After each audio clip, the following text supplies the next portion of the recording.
Are you tired of the same old pro wrestling? Then check out the amazing action on Powerslam.tv, the biggest indie pro wrestling channel in the world. Get over 4,000 hours of the best pro wrestling events from over 110 of the biggest names in the industry from over 15 countries around the globe. Get your free trial today at Powerslam.tv. This is Jordan Grace, and you're listening to the Social Suplex Podcast Network. BWB, this is One Nation Radio. You better get it right. Rich Latta, James Boyd came to give them life. The Blackest Wrestling Podcast has come to kick all ass and drop it 6 feet if they kicking trash. Word, let me welcome y'all to something different. And if you dig it, man, you should let some friends listen. We be getting it in, this on the regular, dude. Ravish and flow, but this shit rude. See, James don't rap, so I had to break it down. The whole network, man, we coming for the crown. Raps in the columns, I keep them both covered. Making the beats too, so the listeners can bump it. Hit us with the rating, yeah, I'm saying it's a 5. Before you hit it, talk, bob your head side to side. It's One Nation Radio, and this is the beginning. It's Rich, and I'm here with James. It's time to listen to One Nation. You got to unleash the power of the pyramid. This is Mike Sempervive from WrestlingObserver.com. Check me out on Wrestling Observer Live every day. And also check out your boys, Rich and James, on One Nation Radio. This is Kenny Omega. We're listening to One Nation Radio. Check it out, guys. These guys know what's up. Big Kenny Omega fans, and that's all that counts to me. Goodbye and good night. Bang. Ladies and gentlemen, welcome to One Nation Radio. I am your host, James Boyd, and I am with the other host, Rich Latta. I almost said the phone. Coming from online, coming through the Google Chats or whatever the hell, Hangouts, whatever the hell this is that we're using to rig this thing to work up. What's going on, man? Not much, man. My Focusrite interface wanted to take a dump on me today, and thus we are coming to you a little bit differently. Hopefully I sound okay, but yeah, I don't think it'll be any different for you guys too much. So yeah, that doesn't really... Luckily, I don't actually use my interface, but I also have a Focusrite, so I'm not too confident when you tell me that yours is already crapped out. And I mean, I bought mine last year, so mine might be on deck. Well, I've had mine since like 2015, so it's only done this like twice. So, you know, it's just like one of them days you plug it in and it's hissing. So. Why did I think of Monica one of them days when you said that? I don't know why. Like, I haven't heard that song in like maybe 10 years. I don't know. Oh my God. I don't know. All right. Well, anyway. We got a bunch on deck. A whole lot. People's brains is broken. People's souls are broken. More wrestling than we can handle. We got Stardom in the wrapping up of a 5-star Grand Prix. We got CMLO essentially, like, since Paco Alonso died, is going up in flames. It looks like. And then you also got Taven. Big money Taven. Yeah, big money Taven. Yeah. Long money. Yeah. Hey, keep taking their money. Yeah. If they gonna pay you to not draw, we'll get to it later. Hey, Triple T, the Taven team. That man's out here. Wow. Only in America. Do we have to add Matt Taven on for Finesser of the Year? I mean, yes, he deserves at least honorable mention when we do the award. Because, I mean, have you ever seen anybody make that much happen out of that much of nothing? I mean... It look like the old Fabulous album, From None to Something. Yeah, like it's not even like he was like some shrewd politicker from what you can tell or something happened. It was like... He's just a guy that just kept getting shit. You know what I'm saying? So yeah, let's because you gave me the list. You want to start off, and you the question before, because you were going to host this, and you gave me the show sheet. You had a question to talk about. It was about this week's coming up wrestling with what's going on with the season premiere of Raw. Whatever the fuck that is. Right, Wednesday nights.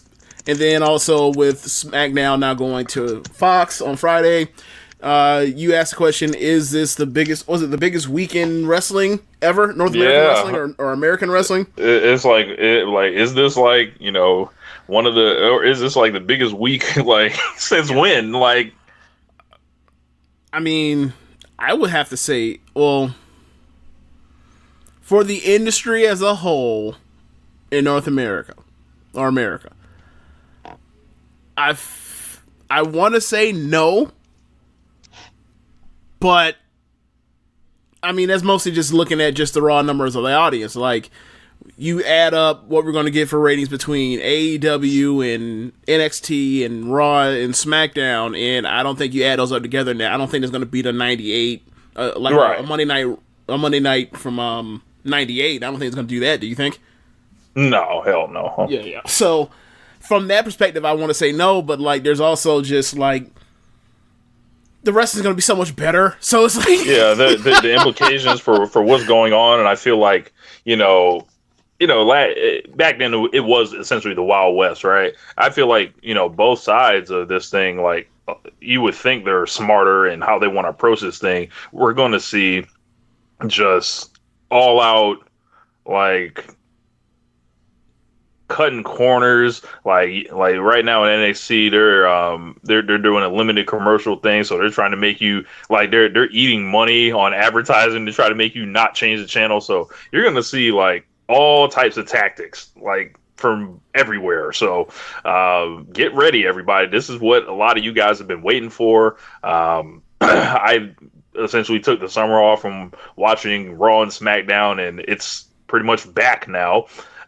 In full force. I was hanging out. I was at Frenchie's the other day, or yesterday morning. I was watching the Oklahoma and Texas Tech football game that was on, and they were flashing out and it was on Fox, if I'm not mistaken. Yeah. They have Pac-12 and also Big 12 football. So I'm seeing the advertising for SmackDown, and I'm just like, man, because that's the first time I've really seen it. Like, I don't have cable at the crib, so like I'm seeing it. I'm like, man, this shit's like out there. So and they've been doing different stuff. Like they had Big E out there with PBC, and they had Becky Lynch on the halftime with Terry Bradshaw and the other guy. I'm not sure his name. Oh, but was it Howie Long? No, it was a black dude. Was it? I think it was Brian Gumble. Brian Gumble? Nah, it wasn't Brian Gumble. It was not Brian Kirk Gumble. Menefee. Okay. Yeah. So I ain't watching in a while. So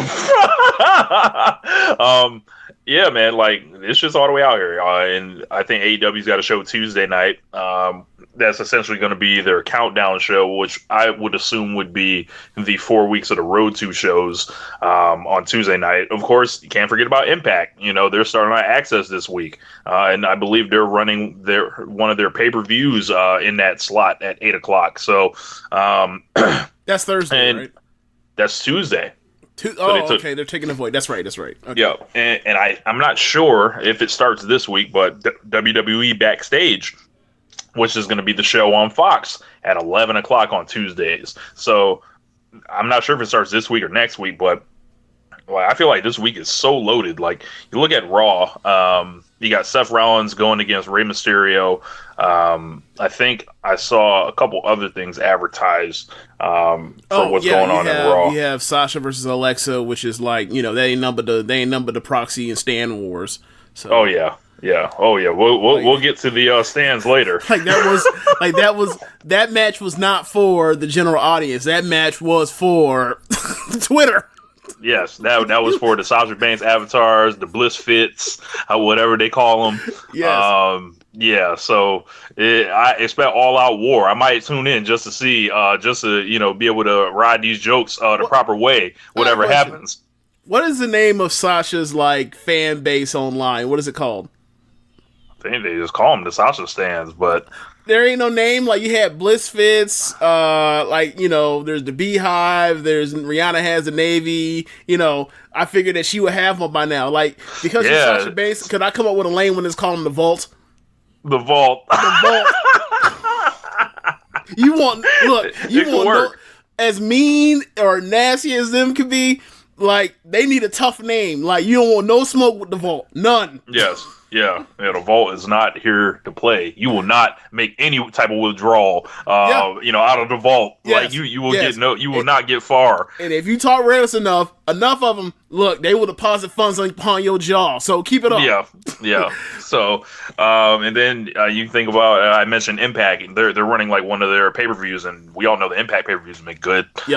Pretty much since D'Amore and Callis have been there, and then you look at Wednesday, of course, like we've got, as we predicted back in like July, we've got NXT Takeover FAEW, coming up. So, and then of course, 27.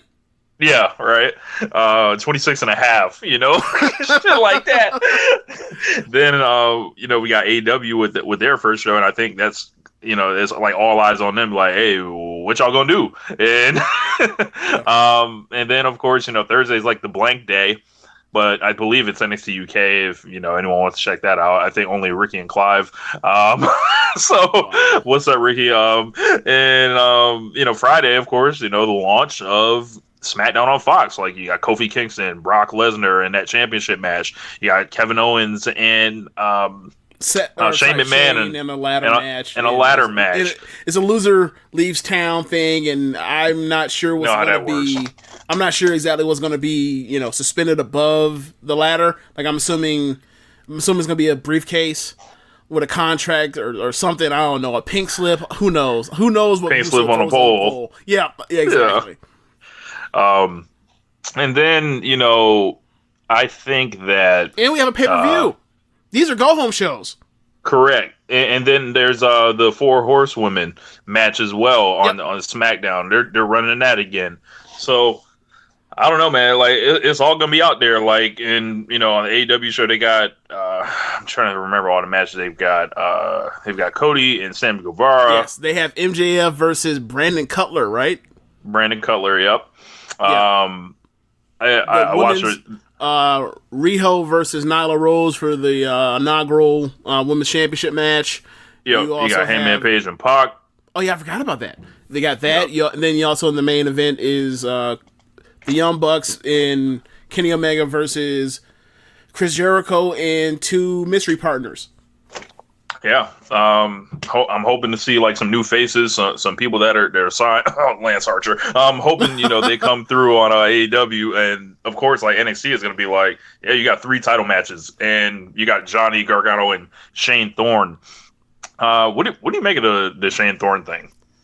Somebody for him to beat easily. That's all. That's pretty much what I said too. So, yeah, like I feel like what's gonna happen. Like he's gonna dispatch Thorne, and I don't know if it'll be the main event of the show. Hell no, the main event is gonna be the Riddle versus Adam Cole match. So maybe they'll do it like to where it's like the top of the 9 o'clock hour. But I fully expect Tommaso Ciampa to come out and go face to face with Johnny at some point. So we're reunited and it feels so good. So I'm expecting to see Ciampa make his return. Yeah, I mean. I can see that happening. I didn't really think about what they're going to do with Johnny next because I just assumed, because you haven't had him on either one of these shows the first 2 weeks, except for when they did a little quick vignette of him. So I thought that he was going to have a match and he's just going to win impressively in 8 minutes against Shane Thorne, and then someone comes out. But I didn't think of the Ciampa thing. But yeah, that would make sense. My question would be: does that mean that they start DIY again, or what? Or do they just have a friendly match and when they're both baby faces, or what? Or does he just come back and he crosses them again because I have to get my heat back, right? So maybe I think people are going to go crazy whenever he comes out. And, of course. So it's like I think they need to figure this out. Run this shit back in reverse. That could happen. Like he turns it like Gargano's now the Triple H person. In Tommaso is Sean. Yeah, I can see that happening. I don't know, man. I feel like that's a possibility. Whatever. We'll see what they do. But I'm trying to think because they have the tag match between Undisputed and the Street Profits, and that's more or less like Street Profits send off. You would assume. Good thing. You have the women's match between Candice and Shayna, which is going to be good because they've had, every time I've seen them wrestle, they've had good matches. And then you have Riddle versus Cole. Like, I expect Riddle versus Cole to be, like, probably the best match of the week. But I don't know, like, I feel like it has a 3 title match on it that feels like it's something missing on it that will make it feel like I feel like there's only one guaranteed banger on this match on this card for sure. Like, I'm sure they're gonna have a really good match between the women's match and the tag match, but normally TakeOver is like, you're gonna get, especially like in this era, you're gonna get 2 bangers, absolutely, like 2, match of the month contenders. So I feel like that's kind of missing. And then, of course, you got to deal with the commercial breaks, but they said limited commercial interruption, so we'll see exactly what that means. But yeah. So what was next on the list? Yeah. What were you most anticipating besides, like, you Seth Rollins getting Rey Mysterio getting a world title shot? So any thoughts on? So you asked me on all this whole week of wrestling that we're getting, was my most anticipated match or segment or whatever? Yeah, like thing that's going on that you're dying to see. I'm not really dying to see it. I think it's cool to see Seth versus Ray. Obviously we know he's not winning. I mean, the Fiend breaks it up, right? They're liable to have a fuck finish. I'm just gonna try to enjoy the 12 minutes that we get out of those two together. You see if I guess you got to see Seth finally take one of those bumps for a Canadian destroyer, right? Let's see. I mean, I care more about watching the SmackDown show, right? But like, the match I care about the most out of that is like the Horsewoman tag match. Like, I don't give a fuck about Kofi versus Brock. Like, I'm sure they'll make it entertaining, but like, I don't care about it because I know what's ahead. And I don't give a flying fuck about Kevin Owens versus Shane. Why would the fuck I care? Same here. I don't know, man. This is rough. Like, this is rough. I think I'll say Riddle and Gargano. Not Riddle and Gargano, but Riddle and Cole. Because, like, their first match was really, really good. And, like, this is, like we said, TakeOver 26.5. So, like, they're going to come out here with 4.5 probably for you. So, especially limited commercial breaks. Like, we'll know, like, if all of a sudden, like, what the pattern is with the commercial breaks. Like, if they come out here and we get, 20 minutes with no commercial, I think they'll go out there and they'll have themselves a match of the month contender. All right, they'll come out there, do the entrances, do the match, then go to commercial. Yes. Or do the entrances, commercial, match, commercial after that. No, what they really did do is they do the commercial or whatever the commercial, and whenever they do the last commercial, Morrow tells you that was the final commercial of the night. Yes. Stay tuned. Bro, that's especially like Jim Ross used to say that shit all the time, like during the Attitude Era. So, I forgot he did that, but he did. I'm anticipating seeing who Jericho's bringing out with him as his partners. Of course, with the Elite, they don't ever have bad 6-mans, like unless they're like in Mexico or something. Man. That match wasn't bad though. It wasn't bad, but it wasn't like it was just there. But the Elite don't usually fuck off. So, So what was next on the list? Okay, man. So Chicago-made chick magnet Punk. Oh, yeah. Oh, my God. So CM Punk, this guy, apparently. Yeah, this guy. is this man's a player in the game again, like, and there's a lot of like backroom talks and secretive things going on with Mr. Punk, and he did a on-screen camera test for the backstage show through Fox. So, and chat within wrestling is that he wants to wrestle again. He sees the bags. He sees the money that's out there right now, and contrary to his public image and everything you've heard about him, he wants some of it. We always heard that he saved his money well. He doesn't need whatever. He doesn't ever need to wrestle again. But he sees the money. Like, he sees the money truck leaving without him, and he wants to get on it. And so apparently it's going to be for WWE. How fucking crazy is that? It's really okay. So I never really thought much about whether or not he was ever going to come back to wrestling. That was never my thing. As far as my whole thing was, he seemed so miserable and burnt out with WWE that, like, if he need to get out, cool, get out. And I never really thought about it much more again, aside from when someone would talk about CM Punk for whatever reason, whether it was the lawsuit or it was him doing, Starcast, and what does it mean? And I was like, I'm not really wasting my time trying to figure out what it means. I don't really care.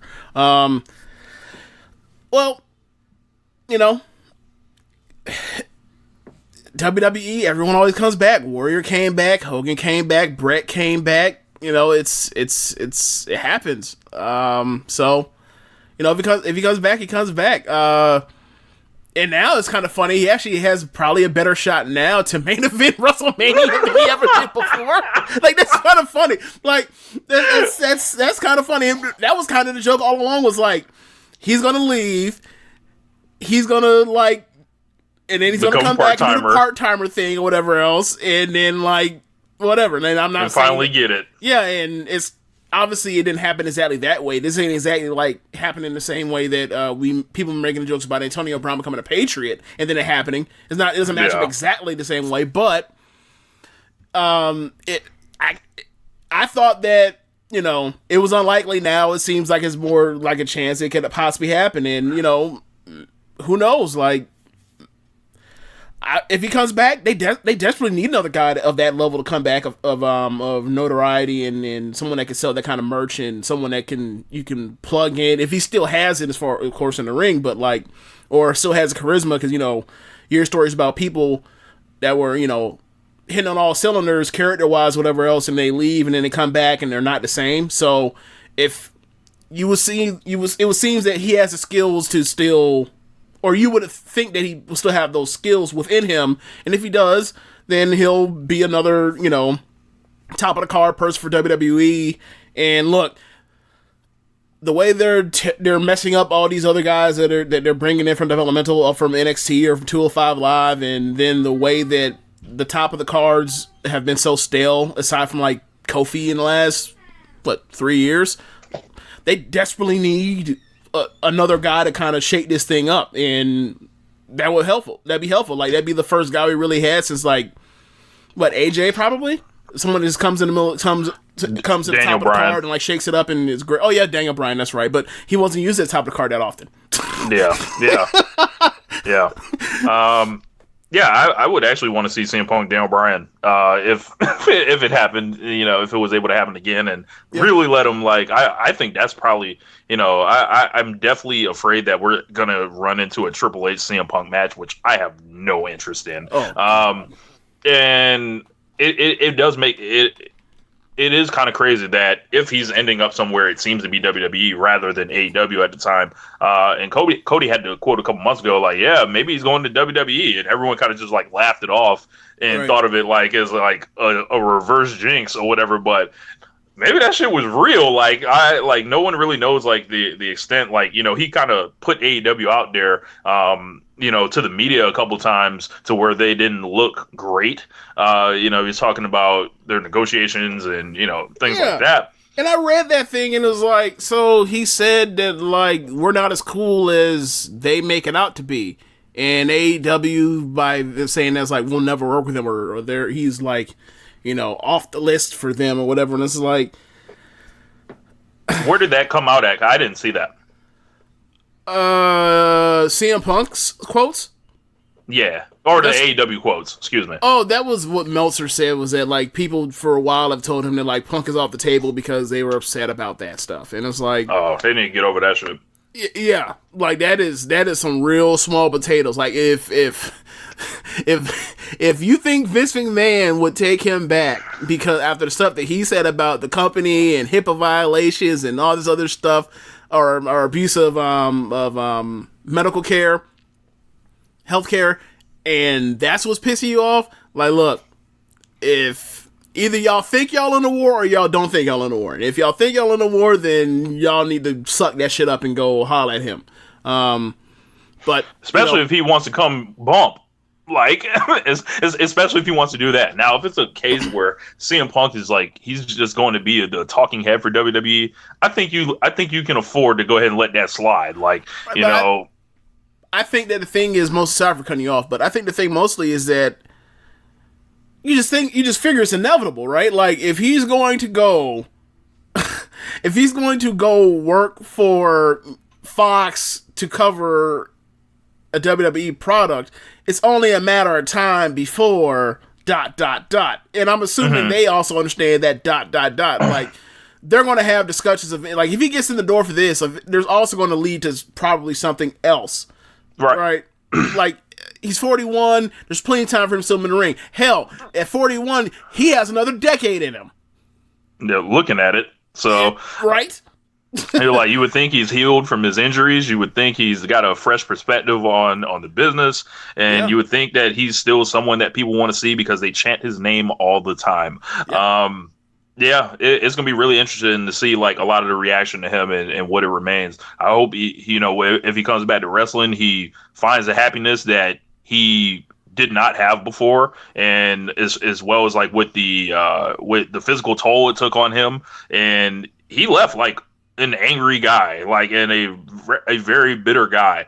And I think a lot of fans were drawn to him in his departure, and a lot of fans were turned off from him because there's a lot of stuff that happened with the lawsuits. And if you there are a lot of, if you say anything about WWE, there's always going to be a faction of people that are upset about it, regardless of if it's your lived experience or not. Yeah, so it's gonna be real funny to see all them flip. So, they'll just be like, see, you had to come back, broke boy, or whatever. It's like, look, hey, he talked a lot of cash shit, and if he comes back, he gonna have to deal with it. And that's what the check's for. Like, he beat him in court. He beat him in court. He went to go fight in the UFC like he wanted. He got off for 5 years. He got to hang out with AJ Lee all the time. CM Punk is nothing but a winner. I don't give a fuck. Like, this is not an L for him coming back. Like, this is not no type of loss or a humbling of CM Punk. None of that. Like, there is money to be had right now. And I do not begrudge another man for trying to make money. I don't know, because the thing with him is he always ran off, or it seemed like he was one of those people that ran off the principalities. Like, there's principalities in the Smoky. So I heard Alvarez saying like there are people that will call him a sellout and things of that nature. But like, it's checks to get, bro. Like I don't. Like, no, my thing is like when people call people a hypocrite or say that people are sellouts, whatever else. Like, if you own it, then what? You know what I'm saying? Like, CM Punk's a hypocrite. Yeah. Okay. What else you got? Yeah, it's like, if you wanted to be mad, cool, be mad. But like, I wasn't mad at that dude for leaving. Like, I was kind of like, not upset, but I was kind of like, damn, like, he was one of my favorite wrestlers and he's not wrestling anymore. That sucks. Like, I was bummed up by it. But like, if he comes back, like, maybe my perspective is different because like, I don't I don't live and die by Vince McMahon's, success. So it's like, so from that perspective, like, okay, he's back. Like, yeah, he said some shitty things about this company and he's going to have some fences to mend if he comes back. But like you said, that's what the check's for. Like, if you want to deal with having heat with people backstage or people that you thought were, that you turned your back on, or people that thought they had, a certain type of relationship with you, and then you left, and then it was, cold shoulders to all of them for years, whatever else. Well, you got to own that because that's a mistake that you made, or that's how you decided to play that one, and now you got to suck that shit up to get this check, and that's what you so desperately want. So it is what it is. It's all in the game, free throws and fouls. Yeah. So if he's back, I look forward to seeing him. So if he that would make me want to watch WWE. If I got to watch a CM Punk segment, I would watch the CM Punk segment every week. So, okay. So my question, I don't want to get into the regular space. I was about to ask you. So where do you think that they bring him back? And I was like, let's not even get into that. Like, because you're gonna say the Royal Rumble, and then that starts the bullshit with I think CM Punk should come back in the Rumble, and then it leads to, all right, CM Punk's not in the Rumble, or CM Punk is in the Rumble, and he gets his ass tossed out by Roman Reigns, and then we right back where we were like 4 years ago. I don't want to go through that again, so I'm not even going to talk about that shit. Not only is Daniel Bryan around, but if CM Punk is around too, all right, go ahead and navigate that minefield with putting the belt back on him. All right. Look, whatever. Yeah, so I don't even want to talk about. My plan would be to make CM Punk and Daniel Bryan fight each other. No, here's the thing. That would be my plan. Look, save CM Punk until the day after the Rumble. Just wait. Learn the lesson from the 2014 or 2015 Royal Rumble. Wait one fucking night.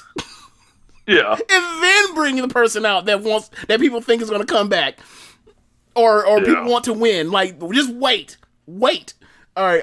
So after the CM Punk thing, I think what else you have on Crown. This isn't on the sheet, but of course, Crown Jewel is back this year, and they put The Undertaker and Hulk fucking Hogan on the advertisement, and my legs are tired, James, from all the victory laps that I've been taking all over Twitter, all over everywhere. When you start talking about who was saying what and when. Rich Latta was on this podcast last year telling y'all what the game was. Rich Latta was out here writing the columns letting y'all motherfuckers know what it was when Gene Okerlund died. Rich was the one that told you. Rich taught you. That's what I did. And come on, man. We knew it was coming back. We knew this was a merchandising thing. We knew this was them hooking this motherfucker to safe situations, and he's coming back Monday night, tomorrow as well. And Friday he'll be there. So all this was part of a calculated plan to get Hulk Hogan back in the quote-unquote good graces to see if advertisers would freak out. So what they did, they stuck him to the news cycle that would disappear with the Jamal Khashoggi stuff from Crown Jewel last year. They did Gene Okerlund dying. They had him appear unadvertised or unannounced at WrestleMania. Then they finally had the nerve to put him out there on his own merit, kind of, because they did Raw Reunion with him. And now he's just back in the segment with The Miz, but they're still handcuffing him into Ric Flair. So, James, I ask you, how about it now? Bro, I don't know what point it was, but I almost spit this fucking Slurpee on my laptop, and I've been the end of One Nation Radio this week until I got a new laptop or whatever else. So, yeah, man. Oh, I told him Rich taught him. That's what it was. Rich taught me. God damn it. Speaking of that fucking buffoon. So, apparently Kanye is no longer doing secular music. He's only doing gospel music. I know a scam when I see one. It's a scam. So what are we going to do when this man starts up this cult? What do you mean when? It's already started, James. No, I mean officially. When is he going to the official cult. When is he going when is he going to start running and avoiding the feds by by buying a boat and going on and then I can't even get it out. And then avoiding the feds by being on a boat on international waters. When is he gonna do that? When is he gonna go full Ron L. Hubbard on you boys? Yes, full L. Ron Hubbard. I would assume is a couple years out. He got to get the sermon, the new album out, and that'll be the manuscript. That they'll learn from. So did the album come out or did the album not come out this week? Hell no. Them Kanye rollouts. You said hell no. I don't know how it went. Look, I've been done with Kanye since same here. Shit. Yeah, I've had him muted on Twitter for 18 months now. So but of course not. Them Kanye album rollouts are terrible. Every single one of them. Yeah. They're always train wrecks, and then the people talk about there's genius behind it. It's that sounds like the same genius as Antonio Brown that y'all talk about Antonio Brown, how he ended up on the Patriots and now he's out the league. Get the fuck out of here. Look, it doesn't. No. Yes, I'm assuming there is some thought on controversy, to sell records, but nah, this stuff gets more and more out of hand every single time. It was also funny because, this is getting out of hand. It's a wrestling podcast, but I'll just say it real quickly. It's interesting that I was listening to a Code Switch podcast with Gene Demby. I think I've talked to you about Gene Demby a few times. Yeah. And he was covering black conservatism and like the stark differences between what he calls racially conscious black Republicans and colorblind black Republicans. And they were talking about like what sparks these people that are colorblind, and it seems to be that it's a lot of people that that grew up or around like these that live in spaces where aren't other black people around besides really them or their immediate family. So you think about like what Kanye's life has changed into over the last, let's say 5 years. Like Calabasas, bruh. You might want to get the fuck out of there. Well, might want to get the fuck out of Calabasas. So we can move on from there after that one. Man's been turned. Man's a zombie. Walking dead. You hear that voice when he out here talking to like Kris Jenner? Look, Kris Jenner got these niggas trained. Oh my god. Run it. All right, so that's enough for the rapidy rap, I guess. Yeah, Hogan, Randy James, Rhodes, Hulk Hogan. Okay. Yeah, I'm just in awe at WWE's ability to recycle this motherfucker and keep bringing him back. Dude, Hulkamania ran wild almost 35 years ago. Who gives a shit? Yeah. Like, can you imagine? Like, they weren't talking about Bruno back then in the 90s when we were kids. Like, you know what I'm saying? Like, he's like, what the fuck? But, you know, like, weird. Just weird.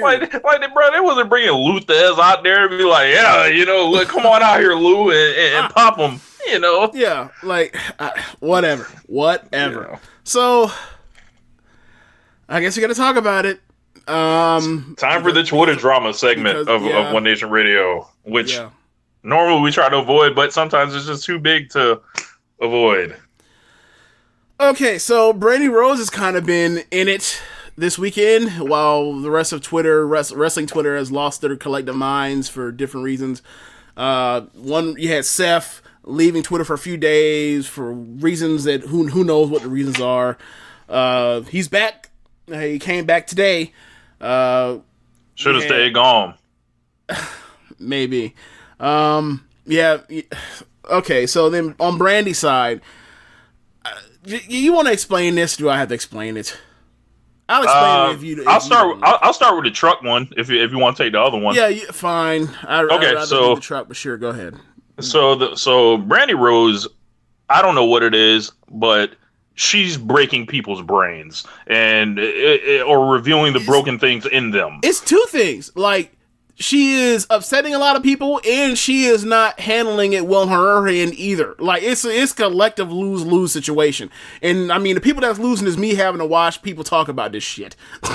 So, go ahead. So, like, they, had it, like, you know, it was on Twitter. Someone took a picture of one of the AEW production trucks. You guys know what the production trucks normally look like for wrestling. Like, there's usually a couple wrestlers on the side. Literally, it could be anybody. If you look at the WWE trucks, for example. Yeah. So the first one that everyone sees is one with Cody and one with Brandy, and people lose their fucking minds.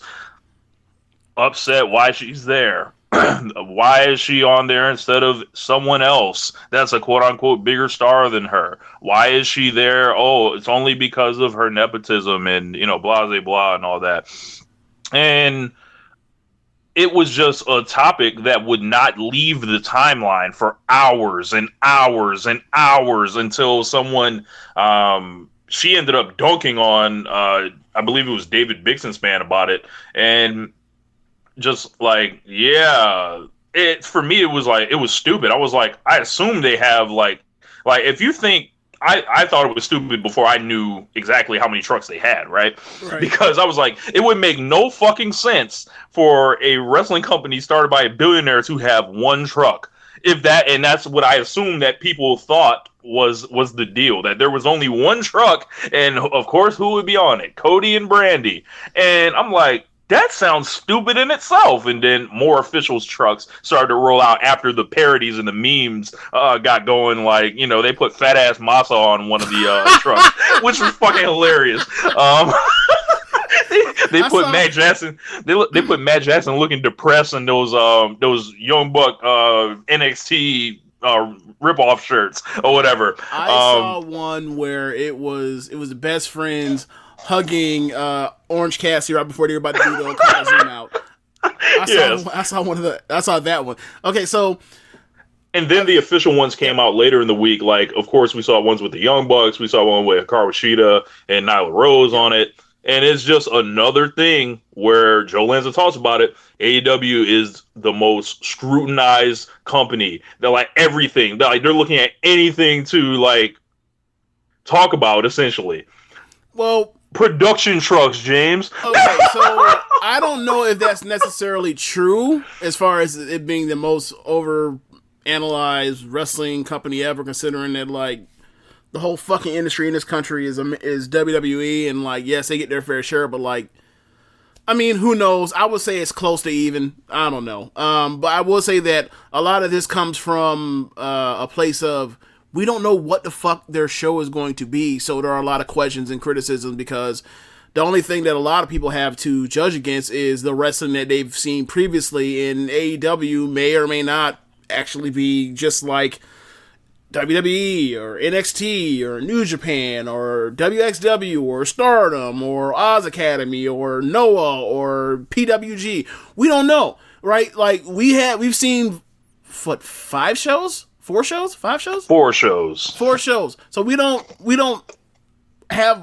a general idea, but we really don't know what their TV is. We definitely don't know what their TV is going to actually look like. We know what their pay-per-view is going to look like. We don't know what their TV is going to look like. So, like, people just, you know, things that they're unfamiliar with, things that they, you know, they're not willing to extend time to, blah, blah, blah, blah. You get the point. Like, people have questions, and, like, you listen to our podcast after All Out or All In, or All Out, I'm sorry. Like, we have our questions too, right? Like, what the fuck does this women's division look like? Like, why do they have the Dark Order, you know, win a bye by not having a bye, really, technically, or effectively? So, yeah, there's questions that come with it, but as far as, I think it, you know, in part comes with the territory. Like, there's a bunch of questions. They're going to provide answers come Wednesday. We're going to see some of these answers, and hopefully some of them are good, right? So, but as far as trucks, who gives a flying fuck? Thing. Who cares? Exactly. That's what I thought. I was like, are y'all fucking serious? Like, man, that's what I thought. Like, these people are broken inside. Like, they have stooped to this level to have to try to call this woman out or call this company out for, like, existing. Like, it's beyond me. Like, yeah. Okay, so then, god damn it. So I can remember the gist of this the Russell features, whatever the fuck the dude's name is, or woman's name is. I have no idea. This person's name is. So I think that's it. I forgot what that person's point of contention was about Brandy, but they were talking about Brandy. It wasn't positive. Brandy's name was in it, wasn't added. So Brandy, I think the person was talking about how Brandy will vanity search. That's what it was. Brandy was talking about how, you know, she said the wrestlers are humans, which they are, of course. So they have, you know, they will vanity search themselves, and we'll type in their name, Brandy Rose, Bubba Ray, and they will see what people are talking about, right? So then that person said something along the lines of, you have to be more thin-skinned, or this person needs to be more thin, or Brandy needs to be tougher than this, or some shit along the lines of saying, it's coming up with a reason why, like, this person can't behave how other people, can't kick it how other people kick it, which you might have a point, you might not. I don't, you know, whatever. This wasn't harmful, so I was like, I don't see how we judge this person saying there's some type of weirdo for, you know, for not doing nothing harmful. Whatever. So, Brandy comes into the mentions and says, and is basically like dismissing this person, and then did it like in a didn't insult them, maybe insult them was like, if it was an insult, it was something along the lines of, you're an idiot, right? Like something, or something that amounted to that. So this person then blocked their Twitter or made it private, while also this account also tells their mutuals, who are all like seemingly, from what I saw, different people in the FDS, said that because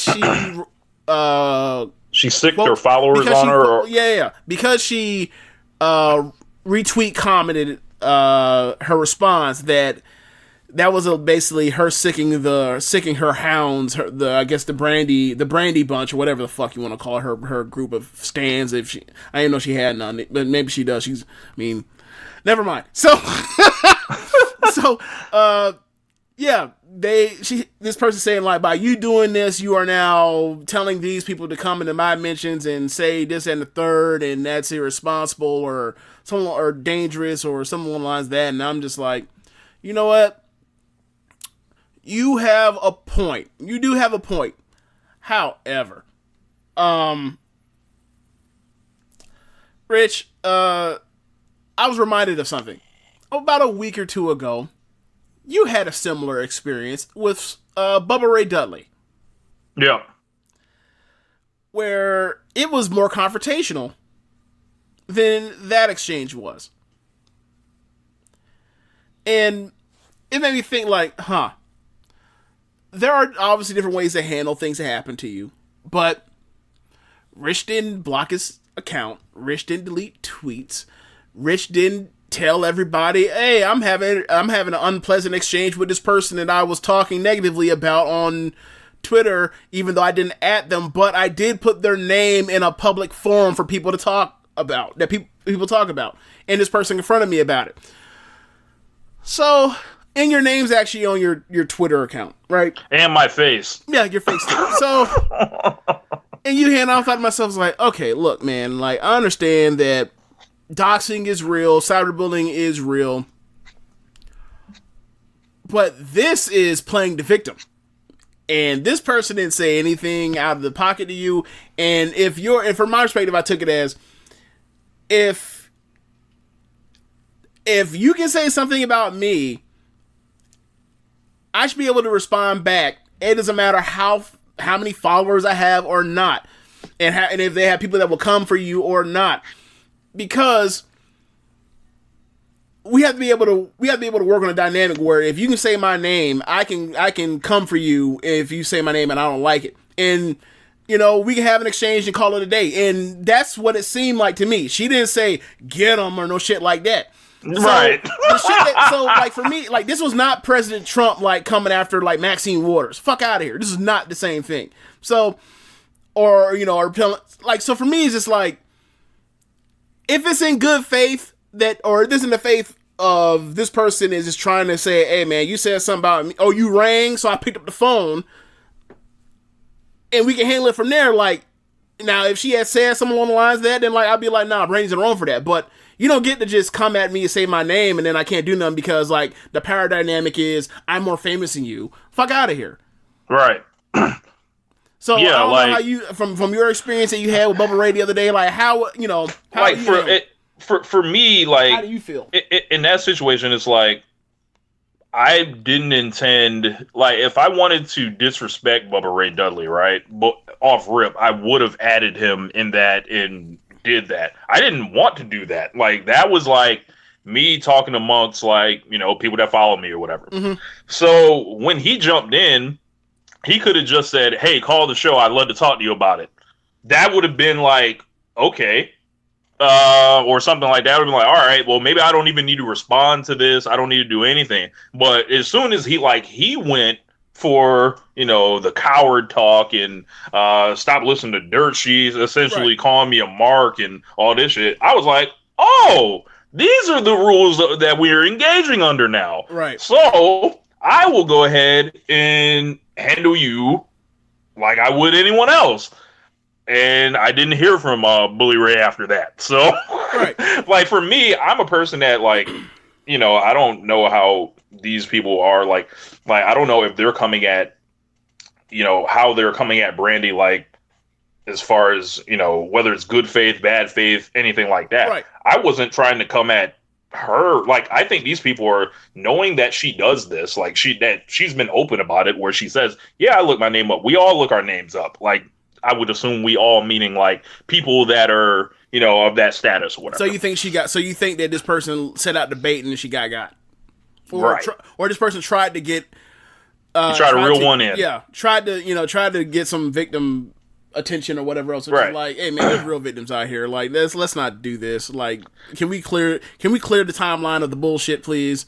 Right. And for me, it was like, I'm a person that's like always like, yo, I wouldn't say anything that in public that I feel like I can't defend or anything like that. Like, right. That's just the type of person I am. So like, right. if Bully Ray wanted to, you know, get disrespectful, I can go ahead and get disrespectful too. Like, I'm not afraid of you. We're on a fucking social media network. So like, I don't intend to cause harm to you. I don't intend to do any of these things to you. But for me, it's just a Twitter spat. Like, that just happens. And it's part of why Twitter like is kind of trash. Like, because it's like, I'm not going to, how I felt about it, I was like, I'm not going to lose and have, his folks did try to jump all over me, but I swatted them away like flies. Yeah, also. Right. And like, I left out that point, but like, that was another part about it, is like, you actually did have people come at you that are part of the fucking Bubba Hive. So, yes. So for me, it's like, yeah, like, this just happened to this dude that I know, like, just a week or two ago, and like, I didn't see some huge rush of motherfuckers coming out to Rich's defense to want to protect him. That didn't happen. Yeah. And I didn't see him out here, like, you know, I didn't see him out here saying, oh, woe is me either. It's like, look, man, toughen the fuck up. And you know, like, and look, stop being soft. How about that? Try that on. And look, I didn't see what was sent to this person, but look, if I ever find out like something was actually like he was said some serious shit, or this person's like, you know, was at danger or whatever else, I 100% retract all that stuff. And when I find out, we'll come back on air and I will apologize profusely to this person. Like, but I ain't seen none of that. I just saw this more as famous person dunks on another person that gets out of pocket, just like every other Twitter exchange you've ever seen in any other section of Twitter, except for apparently pro wrestling these days. And it's all with Brandy Rose, like, all being tied up in this from earlier in the week with the trucks. And then her general role in the company, like, that is just has people bent the fuck over backwards and out of shape.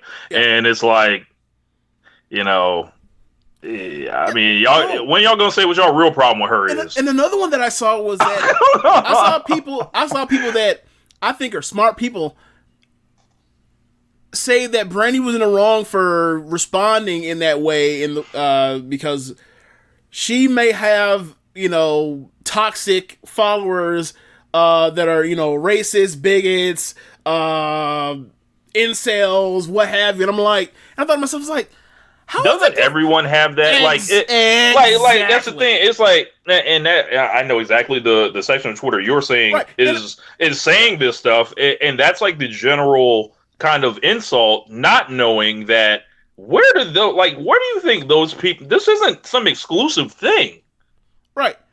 And the thing for me was just like, okay, so let me get this right. In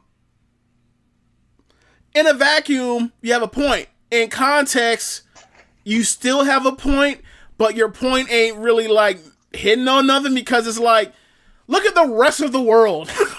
Like, I don't mean to do the whatabouterism shit, but like, you can't throw a rock and not find somebody that's following someone's or find a famous person on Twitter that has non-problematic motherfuckers following them, or that are quote unquote fans of them. It don't matter who it is. So it's like, if that's the case, do me a favor. Next time, well, hold on, let me finish. So for me, I fall back to the point of, if that's the case, then you may as well say, I get to say all sorts of things about a famous person, and that person has no recourse when in a public space, and they just have to take it. like that's what you're basically coming to me and saying, because like that shit, it doesn't work that way. It's not. You don't get to come talk spicy out your mouth, and then that person, oh well, you know, they have such a huge, bigger power than me, they can't do nothing back. It's like, well, wait, so I just have to sit there and just be injured because like I have this clout for whatever reason. It's like. It's either take the approach like me and be ready to stand behind what you say, or don't say it. Right. Like, and Rich, we talked about this on Twitter. We talked about this yesterday in one of our group threads. I went through all the tweets I had. Like, I was going through as far as I can. You know, my whole thing is mostly just cultivating or curating like funny shit I see from different parts of Twitter, whether it's football or basketball or wrestling or whatever going on with what have you, today's topic, current events. And I rarely do much tweeting except for when I think like, hey man, this shit getting out of hand on my timeline. I want to kind of talk about whatever's going on and kind of be like, you know, this is my perspective on it. Like, y'all need to chill out. Mostly most of my tweets are like, hey bro, y'all kind of bugging. So the last thing I said to somebody that was out of pocket or about somebody that's out of pocket, I mentioned that Diddy, the girl that or the young woman that he's dating was like 7 years old back in 2004, and he's fucking 50, right? It's like, look, if Puff Daddy and or the motherfucking family want to get into my mentions and talk about this, sure. But if that's who you want to defend is this dude that's dating girls, right? Fine. God bless you. Well, not God bless you. You're going to hell, but you get my point. And then I think after that was like Jack Swagger was talking about that gas and flag about how like, you know, talking about, you know, PC culture or whatever. So I was like, look, man, you ran a fucking hill game where you were a xenophobe. Get the fuck out of here. Like, and I actually added him on this thing, right? So it's like, he could have came at me. Would I have ran from them bigots? No. Right. Why? Because they're bigots. What I said was 100% right. So yeah, like, if you can't stand up to whatever you had to say, don't say the shit. Period. Like, yeah. That's like it's really weird. Like, people talk about, you know, people really want freedom from consequence. They really do. And like that's not what they want. It's like it's not freedom of speech what they want. Like they want freedom from consequence. They don't want nothing to happen. They want to be able to do what they want with no responsibility for whatever happens when they say something spicy to some other person. They act and then pretend and be shocked. They're like, oh shit, there's actually a real live human being on the other line that can respond back to me in a way that like I didn't expect or I won't like. That's why you don't have to say everything. Like, you wouldn't, like, people learn this stuff growing up. Like, you don't just flap your gums because someone will put a fist into it, right? Yeah. Hey, don't touch the stove. Right. You can touch the stove if you want, but then what is the repercussion? That shit's hot. Like, right. Yeah. So just, you know, Black Dynamite. Don't come out the hip pocket talking that shit. You dig? Like, it's really, yes. And if you guys listen to this show and you're on Twitter, like, you know. As we mentioned, be ready to stand behind things you say, and then watch other people get into it as much as you can. It's a lot better that way. Yeah, that's pretty much my entire Twitter experience. Yeah, so now that we're done with that, broken brains. Yeah. So now that we're done with that, Saffron's back on Twitter. We touched on it a little bit earlier. You have anything to add to that one? I think he should have stayed off Twitter, personally, because all the medium has done is get him under all year long.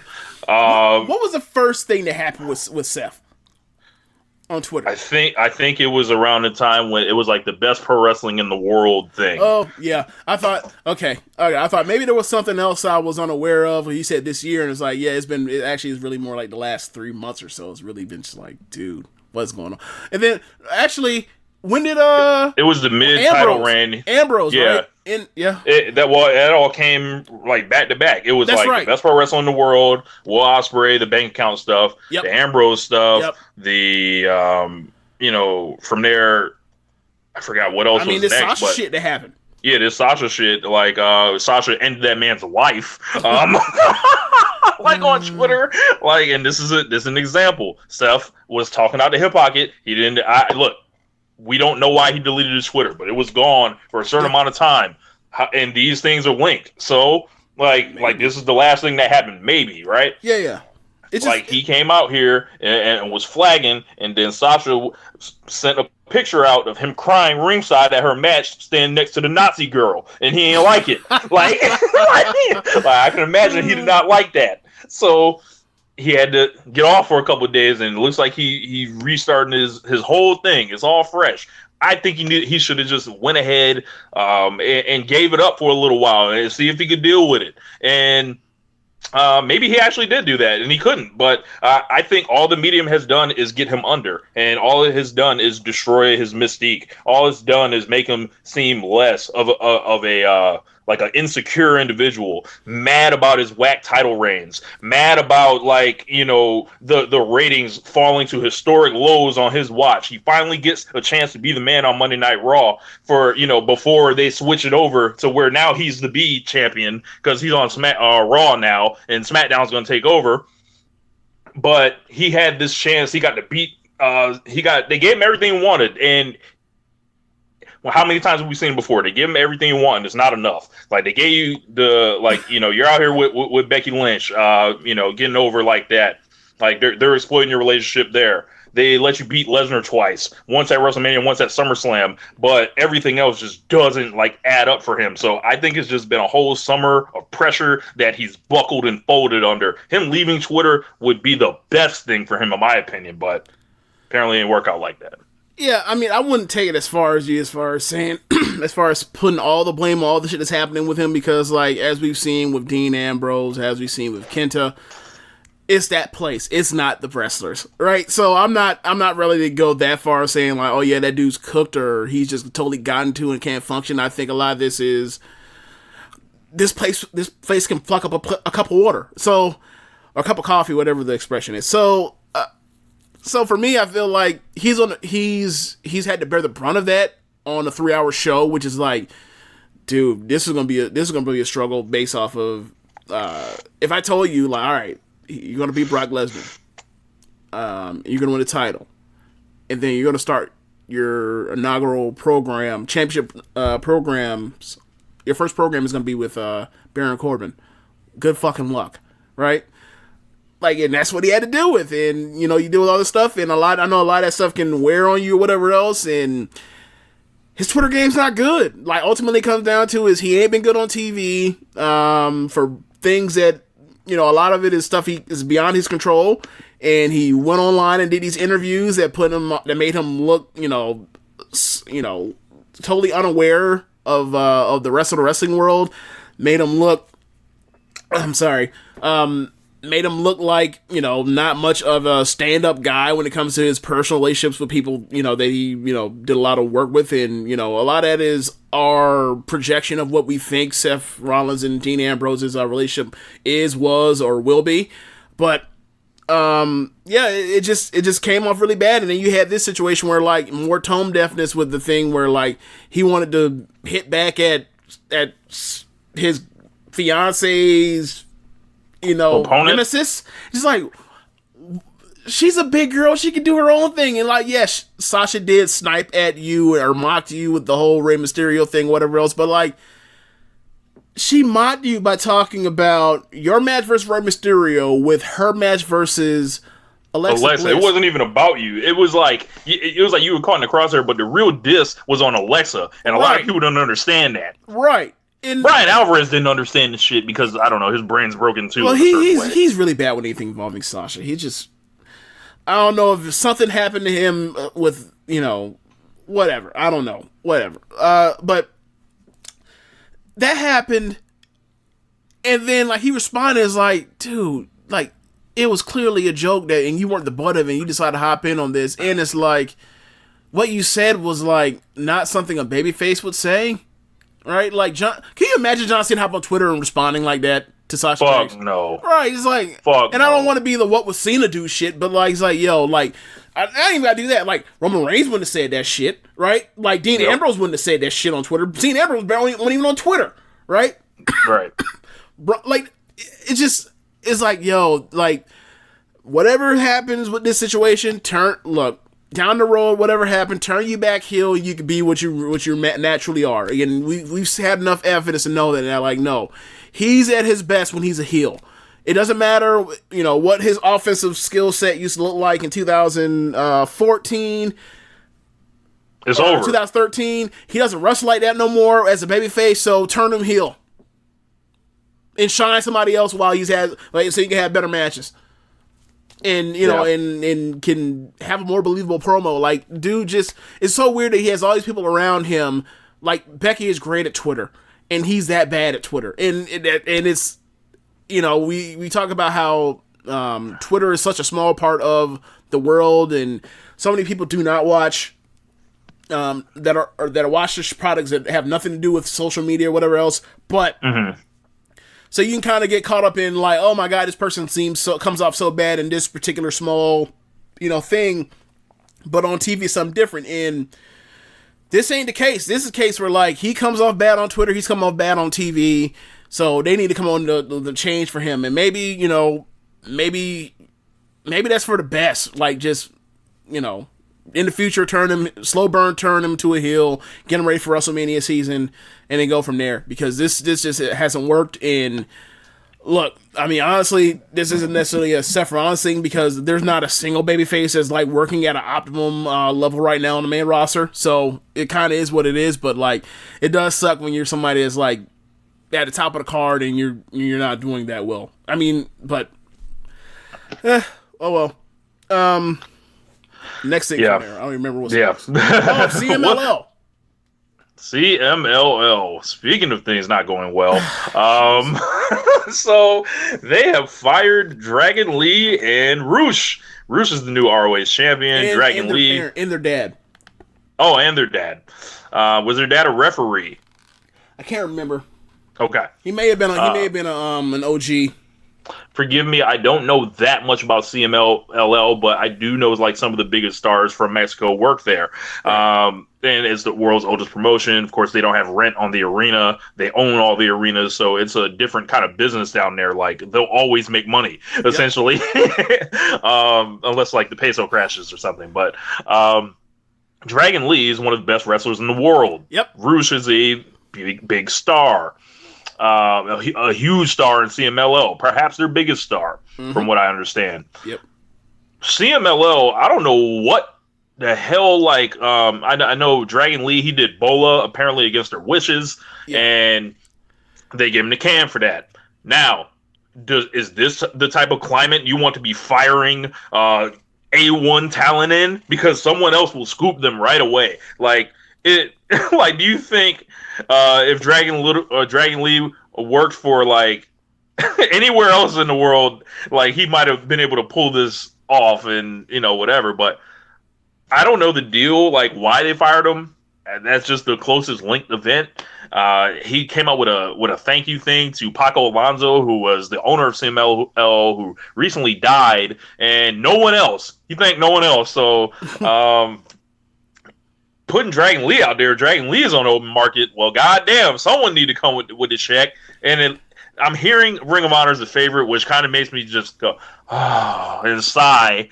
Because, you know, him and Roosh are brothers, and they're really close. You have that, and also, like, the Fantastica Mania stuff, and also the other, like, you know, light heavyweight stuff in New Japan. Like, those are some of his best paydays. Especially, you know, you work Mexico, you're allowed to work indie shows and whatever else, or whatever. For most people, you're allowed to work indie shows, and you're allowed to work, you know, dates, wherever else, if you're available. So New Japan was a good payday for him, so he was, you know, he wants to still work there. Who knows what happens with the CMLL relationship with Ring of Honor?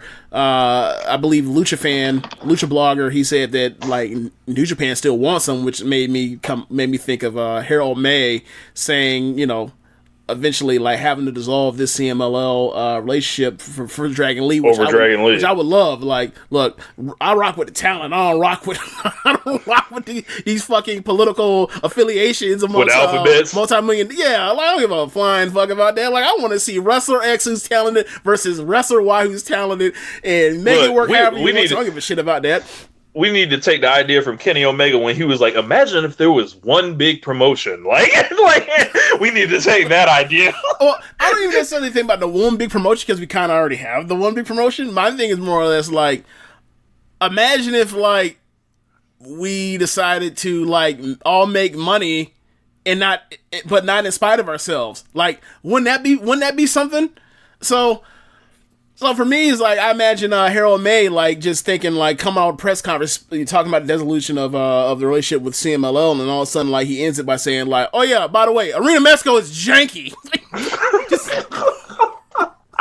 like fucking little building. Like, so, wow. So for me, it's like, look, hopefully it still works out because Dragon Lee is one of my favorite watches of the last 3 years. So he's fucking excellent. If you guys have not seen Dragon Lee, like, his name is Dragon Lee. You cannot suck with that name. Like, he is a go hard. Like, that dude tries to kill himself to have great matches, and sometimes the killing himself is him doing like bumps on concrete or stuff that's going to be long-term damaging for his knees or whatever else. But like, for the most part, he doesn't really like do like head drops or stuff like that. But I will say this, him and Hiromu, like, I don't, I think they've been supplanted by Ibushi and Naito this year. But like before then, he'd be like, we know what it is. What are the matches where he'd be like, these two people are going to get together and they're going to try to kill themselves to have a great match? And before, the standard was Hiromu and Dragon Lee. Now it's Naito and Ibushi have just like raised the stakes. Yeah, but when we talk about like literally, like, I've seen these guys for pretty much like since 2017, just like going at it. But it was funny because Hiromu Takahashi actually put a tweet out that said, "I'll be waiting for you" with Dragon Lee. Right. So look, sign me right the fuck up. And think about like how much love how respected he has to be as a wrestler to be in Japan out there after what happened was that the Cow Palace when it happened? Cow Palace, yeah. Yeah, and that Cow Palace show where he accidentally breaks Hiromu's neck. Hiromu was like, one of the most over juniors of the last, 15 years in New Japan. And like because of the respect of, of them fighting whatever in Mexico and even back over here, like the native crowd, the native fan base likes Dragon Lee a lot, which you would think like as much as they love Hiromu, they would hate his fucking guts. Like if it happened in America, especially at a certain amount of time, like, that'd be like going to Canada and like as Goldberg, just getting booed because you booted Brett. Yeah. Like, so he's that kind of talent to be able to get that kind of respect. So like, I hope the best for him, and I hope, we see him in some interesting places. Like, I mean, maybe he could be the guy that we base all of next WrestleMania weekend on, because he's that kind of talent. Yeah. He's going to have a bunch of dates, because there are going to be a lot of dates that are going to be needed. Look, and we know how Dragon Lee get down. He'll wrestle like 4 matches in like a 48-hour period. So yeah, he'll do shit quick. Yeah. So. But as far as Roosh, like, they said Roosh is looking to, or he may be re-signing or whatever else, and that might mean, like, I'm trying to think, has he done a tour in New Japan yet? Roosh? Yeah. Yeah, he doesn't like it because he doesn't match like the working style really in New Japan, and from what I'm gathering, like, he doesn't really care about New Japan. Okay.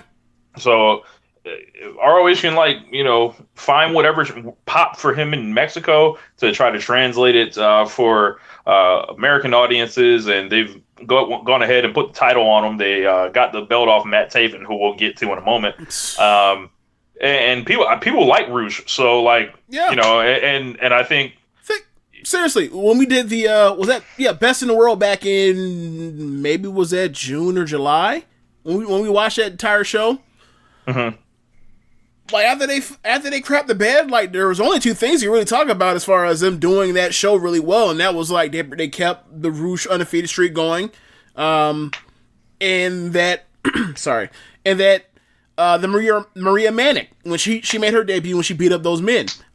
So like, after they got rid of the Jeff Cobb streak or whatever else, and he went on to Japan for the G1, and now he's back. Like, you would think like you have one loss, I believe. I don't know if he lost to Brody Lee. on Friday. I have no idea. I'm assuming that Cobb Brody won. King. Brody King. Yeah, I said Brody Lee. Sorry. I think Cobb won. I can't remember. I would assume he would too. But either way, like you have a 1 or 2 loss wrestler versus an undefeated wrestler potentially for a program down the line. Like, you know, you could do a lot worse than that. He could have had Matt Taven be your champion for months and months and months. Then decide that you're going to pay him 3 times more than anybody else. 2 to 3 times more than anyone that's going to be anybody that's a like headliner in NXT or main eventer in NXT, which is like, so you know what that means? That means that like he's making somewhere between like 2 to 300,000. 250, 300. Right. Yeah. So like, I didn't mention that with the NXT stuff. I'm very disappointed in WWE. As far as what? For not paying those guys or having that money immediately ready to raise these dudes. Did you hear about how Vince McMahon has hired a pack or hired somebody to like a special interest thing to fight against the bill in California for workers? I'm unfamiliar with that whole bill thing from a couple weeks ago, so I really can't speak on that. But what I will say is that maybe I wasn't disappointed because like I already knew what was going to happen. Like they wasn't getting no raise, like nothing, right. Like that's what I figured. So it's like, you know, maybe the fact that that's what I figured is didn't even like right. Clearly like that's wrong. And like, but my whole thing is like, I'm past wrong with Vince McMahon at this point. Right. Like I'm just like, I'm getting numb to it. Like, you know, it's been normalized. So it's like you got Saudi Arabia coming in. You can hire somebody to work a special interest for you in California to avoid paying motherfuckers, but you can't lift these dudes up a little bit more. So, all right, they gonna quit. They're gonna fuck around, like, and people and this is why NXT will still be developmental, because they'll be like, oh, well, and people are gonna want to get out of there eventually when it's like, okay, we're on national television now, we're on relatively equal platforms. Where's the money? Like, eventually, you would think someone would say that. Yeah, but I mean, look, but maybe it's just the 5, and I guess like 5 to 6 people maybe that were making that well over that 100K range. Like someone like, I think Riddle would be over that. I would think Gargano would be over that by this point. Cole. I would think Cole, Kushida, and there weren't that many more people. That I wrote down a list, looking at that, that's like, bro, like 100, like, bro, like a public store manager makes more than that. Right. Like, come on, man. Like, hook these fools up, man. I agree. I'm not even gonna say, but I agree. My thing was just that, like, I kind of knew how this was gonna go, or I figured this how it was gonna go. So like, it happened exactly how I thought it was gonna happen. So like, I didn't really think nothing more of it. But like, you're absolutely right. Like, they should be making more money as soon as they got the new contract, the new TV money. They should have got it. But like, that's what happens when you don't have collective union, right? That's nothing. That's yeah. Oh man, independent contracting. Except it's not independent. It is, you're an employee, except you're not because reasons. So, yeah, I mean, I guess we got to talk about it. We mentioned it because it started the NXT thing. Taven, man, like Taven got that bag. Hey, like what does this mean for the future of Ring of Honor? Nothing. Not a damn thing. Business will stay the same or continue to cascade. He is no one that is. I don't think he's making anything worse at this point. It's just like, yo, he's clearly not the answer, so maybe y'all should do something about it. And to their credit, they did take the belt off of him. That Roddy Piper shit. He's clearly not the answer, so maybe we should change the fucking question. So, yeah, I mean, I always like to see wrestlers get paid. I think, you know, these folks work hard for whatever they do, and a lot of them, you know, when they're coming up, they're making, like, you know, peanuts, hot dog and a handshake, as they say. And when it's time for them to get the money, Like, yeah, like, take these billionaires' money. ROH got a bunch of money too. Like, don't let them fool you because they don't want to spend it. Nah, right. Spend it. Yeah, like Like, I am not a worker, but I am pro wrestler. Like, get the bag. Now, does it make sense for always to be dropping off the bag in that, nature? I mean, it depends what you think. Like, do you feel like you can afford to lose Matt Taven if you're a Ring of Honor right now? Maybe they don't feel like they can afford to lose him. So maybe a situation where like it's a thing like, okay, we made this dude champion, we quote unquote made him into a star, or we tried to make him into a star, and if he were to leave or if we were not to give him a good offer, like what's going to happen to the next people when they bolt? Like, if Taven leaves without getting a good offer, then that almost assures you that like there's not a chance in fuck that Marty Scurll stays, right? Right, so, like, that counts for the rep too. Right.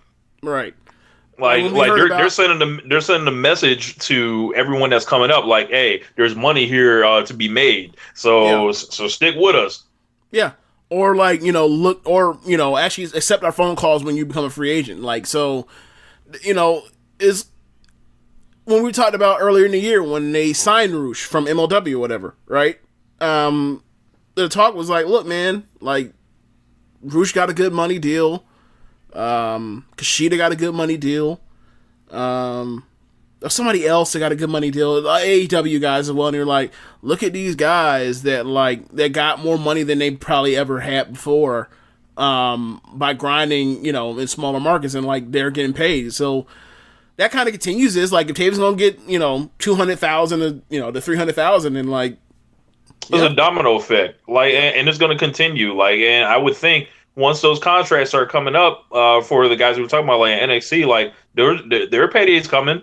You would ideally think is going to come a lot faster, but I think they're going to hit the market like anybody else, and it's going to make it a lot easier for them to open their ears to see what's out there, because ROH, like they're going to be paying Taven all of that to do less dates, like a lot less dates. Yeah. So that's going to be a big thing where you don't have to wrestle on national television every week, and so. A lot of the NXT people don't either, because like when the fuck is Leah gonna be on NXT on USA? All right, when the fuck is Dan Mather gonna be on NXT? Okay, so Aaliyah she wasn't on USA Network, but she was on one of those shows from the past 2 weeks. Oh, she got squashed. She got beat by I can't remember who she got beat by. Xia Li? Yep, that's who it was. Yep, that was week 1. Yeah, that was on the network. But so that'll lead me to believe that eventually you are going to get, the heart and soul of NXT on USA Network. the NXT legend. Wow. So the NXT legend. Yeah, man. Yeah. Unbelievable.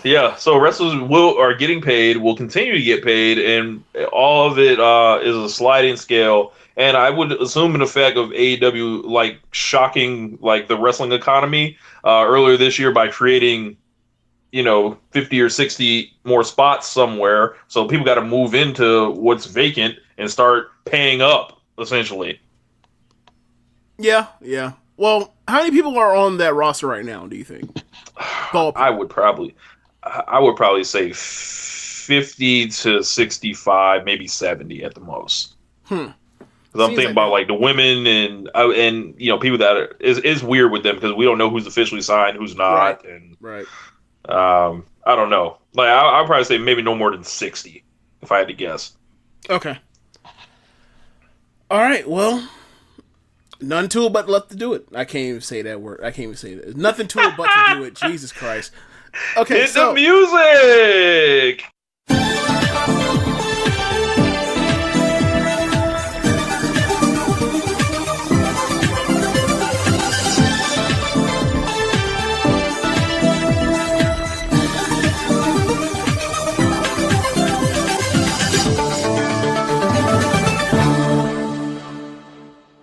Okay, so the final night of the Grand Prix, Korakuen Hall, last Sunday, we have a winner.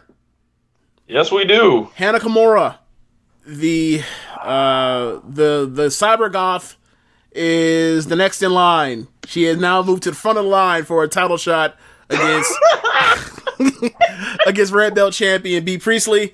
Yeah, man. So thoughts on the match that you saw? I sent you 4 of them. I think it was like a 7-card or 8-card show. What do you think? Very surprising winner. I knew the winner last week. Right. When you were talking about it in the show, but I didn't say anything. Did you know before I found out and got spoiled? Yes.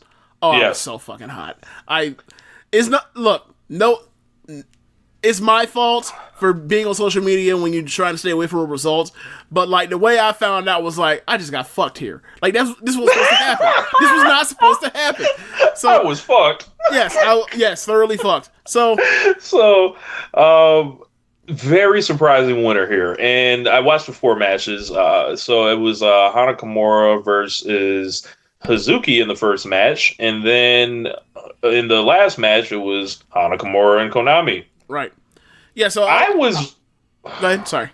I was relatively unimpressed with Hana, and it seems like her matches kind of ended out of nowhere. Maybe it's just I'm not familiar with her finishes. The Hazuki match, I knew it was a wrap when she hit that power driver.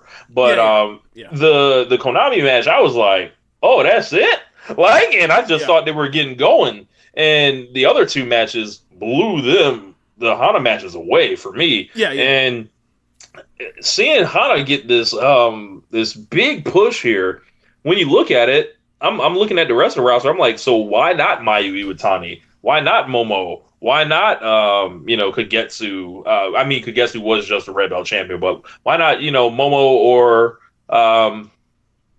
Mayu? And I just saw Mayu, and it's like, man, I was just so impressed in that match, and I saw her running up the turnbuckles, hitting moonsaults, just being a super athlete, and then Momo just getting more into her style. The way she is very physical, and she has kind of a stout build where she's smaller, but she has a lot of power behind her strikes. Of course, her suplexes are amazing. I fucking popped when she hit when she had her flip for the first one. Top and she took her off the top rope. For a version of her finish, and then she gave her the real finish for the pin. And it was man, I feel like you can see the levels of the wrestlers in Stardom, and Hana Kimura is not a top person. So questions are to be asked here. Yeah. Why did this happen? Well, okay, so for me, so when you watch their show, if you don't know their business as far as hearing go listening to Pacific Rim with Fumi and Jim Valley, or follow them on Twitter and see how they have to reprint issues of anything involving Hana Kimura ever since she's re-signed whenever since she's signed with Stardom, and you just watch okay, crowd reaction, the way they position her in matches, the amount of singles match she ever gets, then also the faction she's in, the relationship to how much of a badass she is compared to the other 2 people, the other 2 big guns in her faction, and then her match quality in single matches and what she can all do. You would say she's very charismatic, she's very pretty, people really like her, but it seems like she's someone that's not on the level. And then you see the amount of streamers she gets, you're just okay, that's a mid-carder, right? Mm-hmm. But she has increased the business, so it's all right. And one thing didn't do her a service on this was okay, so going into the show, in her block, there were 5 people that were still alive going to the last day. Mayu could have gotten in if she had beat Momo and Hazuki had lost. Hana could have gotten it. Hana got in because she won and Mayu lost. Momo could have still got in if she won and then Tam lost, and then Hazuki and Hana went to a draw.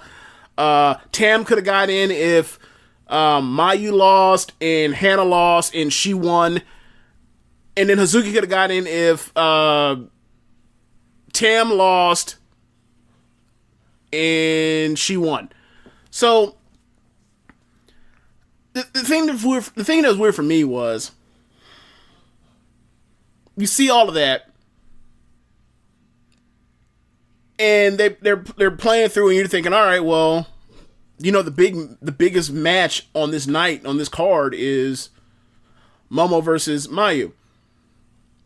Okay, so watch the match, or you're going through the matches on the card, and then like, all right, Tam's gonna be Saki. Okay, all right.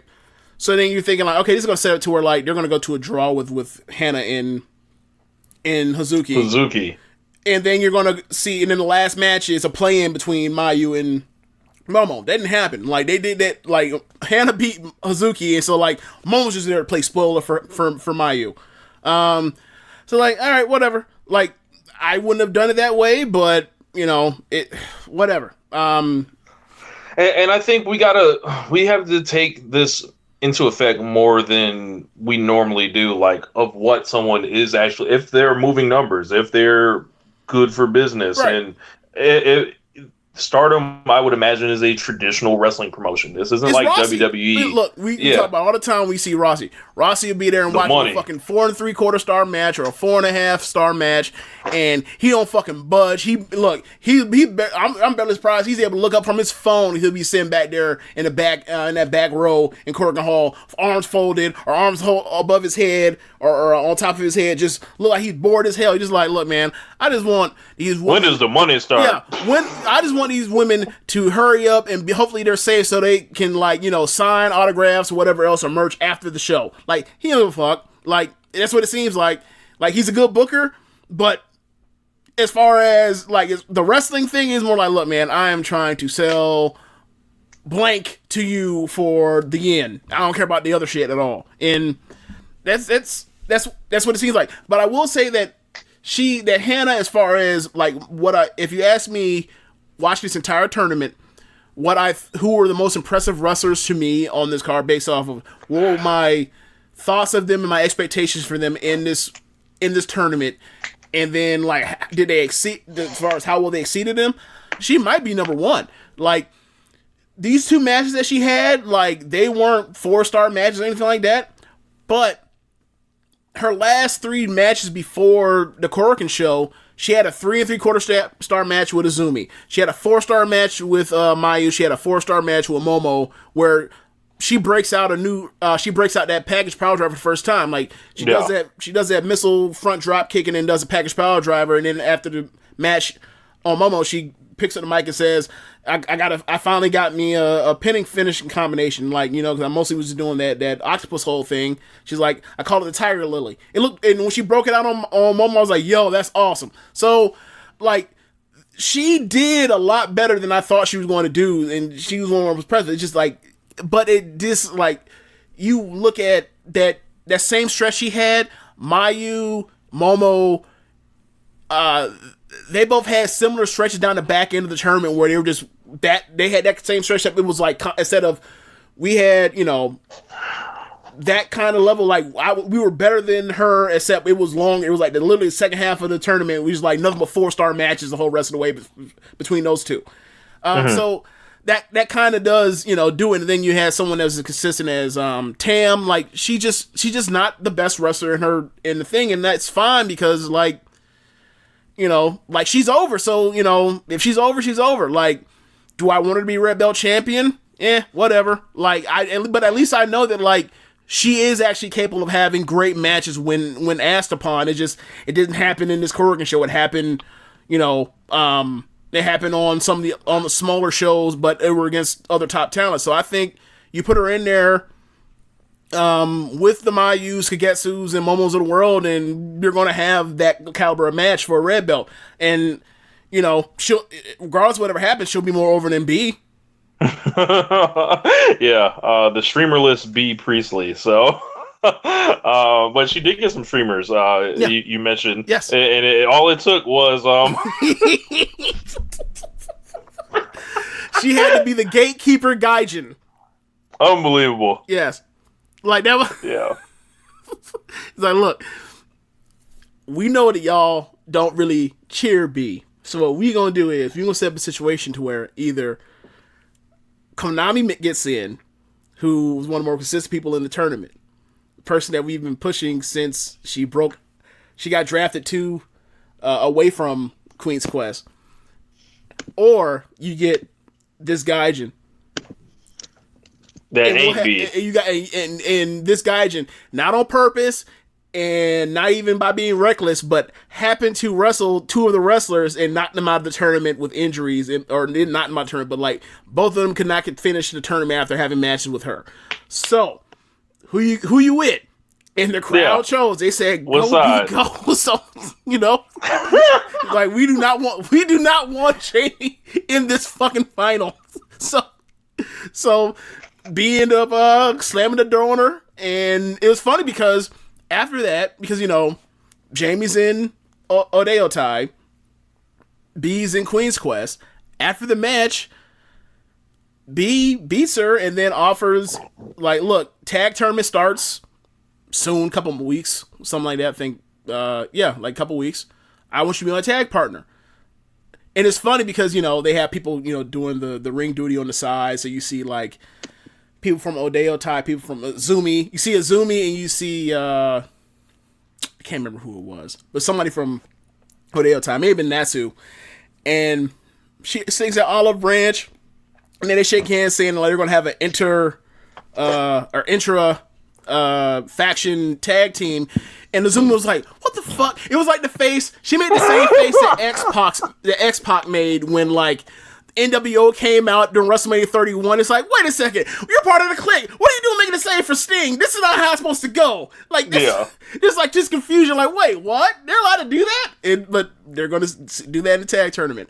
But yeah, that match was okay. That was like a 3.25, 3.5 star match. I loved Arisa versus Kagetsu. I had I was like kind of removed from the point situation after following it like last week. I just put it out of my mind. And when they both like kicked out of each other's finishers, I was like on the edge of my seat, like, oh my god, what's gonna happen? And then they kicked each other. I was like, did they call a double knockout or something? What happened? And then they flashed it on the screen, like 15-minute draw, and I was like, man, I should have known while watching the pre-match promo when she brought up, oh, it's only 15 minutes, whatever. But that was like her kind of telling me, but it just like right over my head. But yeah. You talk about people kicking each other and sounding off, like very physical match with those two. Yeah, it was a consistent. That was a nice finish for Kagetsu in the tournament. She I was looking through and started doing the average star ratings for people's runs through the tournaments or whatever. She ended up finishing second for all the people that ended up wrestling throughout got through their entire block without getting injured. So it was funny, like, number 1 was Mayu, number 2 was Kagetsu, number 3 was Momo. I sense a pattern there. So yeah,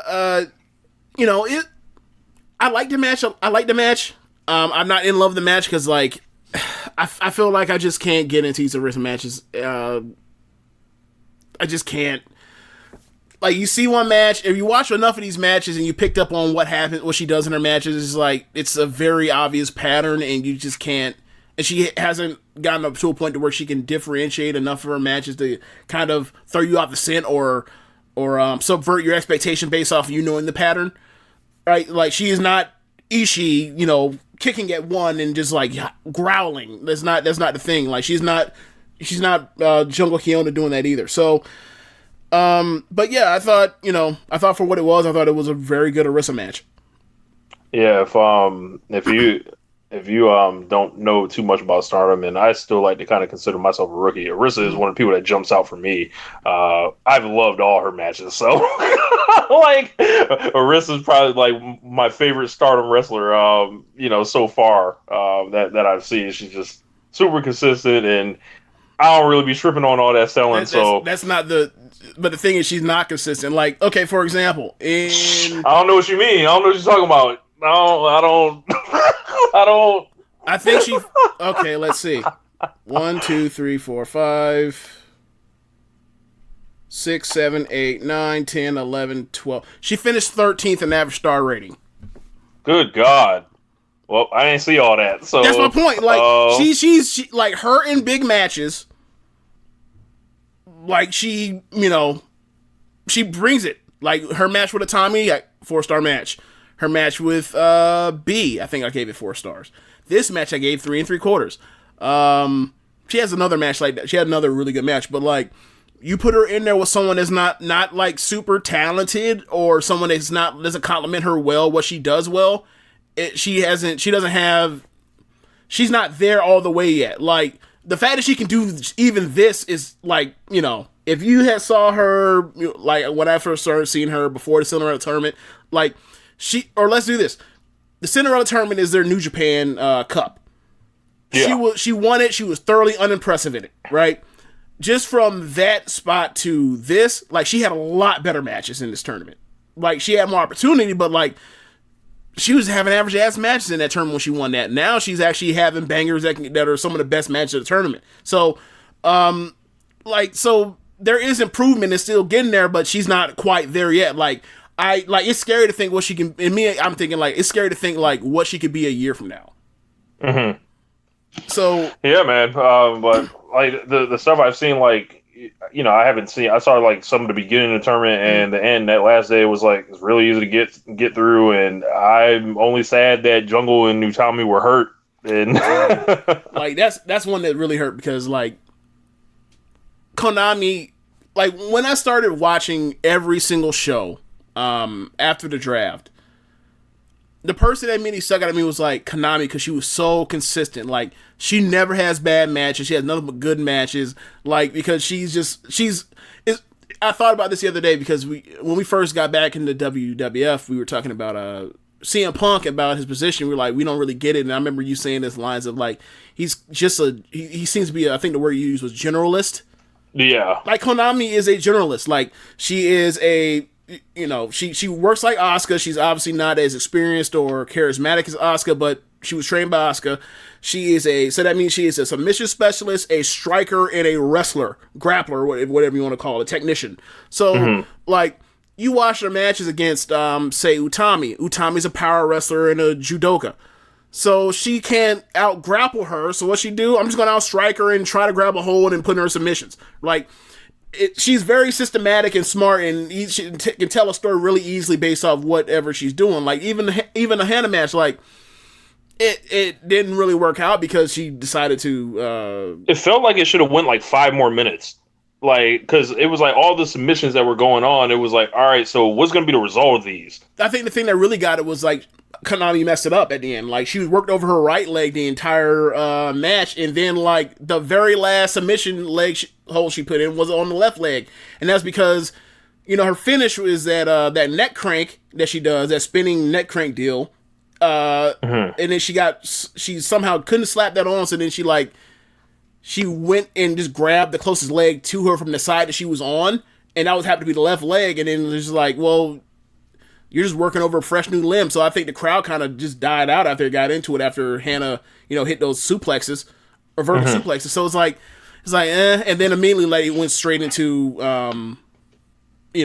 that second time that the octopus hold, and that was the end of it. Like, but you're right, it did feel like that match should have went longer. But I think the thing for me with Konami is just like, she's just consistently, like, she works at her own pace, and, like, when you think of the variety that's in Stardom, it's like, okay, you have Hazuki, you have Azumi, you have Mayu, who all can do that high-speed style, also Starlight, who have that high-speed style. You have Konami, who's pretty much the only person that's, like, that comes out there and just works at that consistently works at that particular pace.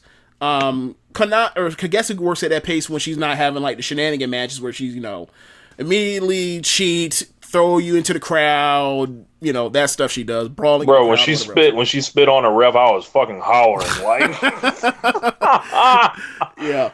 But and then you have the power wrestlers like Jungle and you have and Utami, and like you see them all have all these different matches or whatever. So it was a nice tournament to switch up at different things, and like Konami was a nice change of pace when you see like the super serious slow pace after you just saw like some high spot match like an Amayu, like a Mayu match, for example, especially towards the end when she was like, I don't know how you're supposed to follow that. I just don't. So yeah. Yeah, I just really love this tournament. There were a bunch of matches. I mean, I don't know if I'll probably. Are you going to put out the official recommendation, the James Boy recommendation list? Basically, like the list I gave you before, except added the new matches. Yeah, like I'm talking about for like the people. Oh God. You can send a tweet out. I guess of a Word doc, note doc. I have to. Yeah, I have to go through it. But I mean, it was a bunch of good matches. Like, I mean, I haven't looked at it exactly, but like, I mean, but there are. Let's see. 1, 2, 3, 4, 5, 6, 7, 8, 9, 10, 11, 12, 13, 14, 15. I have 15 of the 19 wrestlers wrestling matches had an average star rating above 3. Like, I'm not saying that's supposed to be some New Japan type shit, because it's not, but like, if WWE were to have a round robin tournament, do you think they would have 15 out of 19 competitors have 3-star average matches? Because I don't. Depends where it is. The main roster. So yeah, man, it's just, and a lot of things with their matches, like these scores would be higher, but like these matches went, some of these matches, or a lot of these matches went short. Like the average match probably is like 7 minutes, something like that. But you know, they work that style and they work so fast and like it come up with it. And like that's the thing that kind of gets me when I watch WWE. I don't know how it's turned to be, but it is. But like, they work such a slow pace that it's like even if they're technically better or more sound, they're working at such a slow pace that and you can see what they're doing coming from a mile away a lot if you watch other wrestling, because they're taking, just like everybody else, like everybody takes from other elements of things. So if you see the same, you know, pattern except slower, you see it coming. You're just like, that's not, But yeah, I really enjoyed the tournament, and I'm really interested to see what they do with this. I'm